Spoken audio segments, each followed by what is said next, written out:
جی جو صاحب بتائیے گا۔ جی بسم اللہ الرحمن الرحیم۔ میں بحیثیت لاہور پولیس کمانڈر اپنے لاہور کے تمام شہریوں، اپنے بزرگوں، بہنوں، بھائیوں، تمام لوگوں سے ایک اپیل کرنا چاہتا ہوں۔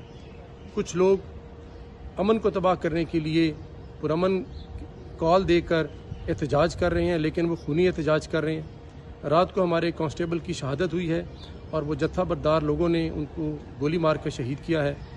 یہ کوئی پرامن احتجاج نہیں ہے، یہ آپ کے بچوں کو جو چھپایا ہوا ہے کسی جگہ پر انہوں نے پناہ لی ہوئی ہے اور یہ تخریب کاری کا کوئی پلان کر رہے ہیں۔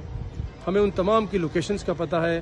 ہم صرف آپ سے یہ اپیل کرنا چاہتے ہیں، اپنے بچوں کے مستقبل کو داؤ پہ مت لگائیں، ان کو واپس اپنے گھروں میں بلائیں، بیکاز یہ کوئی احتجاج نہیں ہے کہ آپ لوگوں کی، قانون نافذ کرنے والوں کی جان لیں۔ خدارہ اپنے بچوں کا مستقبل مت تباہ کرائیں۔ اور نوجوان نسل سے میری اپیل ہے، درد مندانہ اپیل ہے کہ پاکستان کے اور لاہور کے شہر کے امن کو بچانے کے لیے ہماری مدد کریں، اور اگر کسی جگہ پہ کوئی نقص امن ہوتا ہے ضرور بتائیں، بیکاز شہر میں دفعہ 144 کا نفاذ ہے۔ جو شخص بھی قانون ہاتھ میں لے گا اس کے خلاف سخت سے سخت لاہور پولیس کارروائی کرے گی۔ Thank you.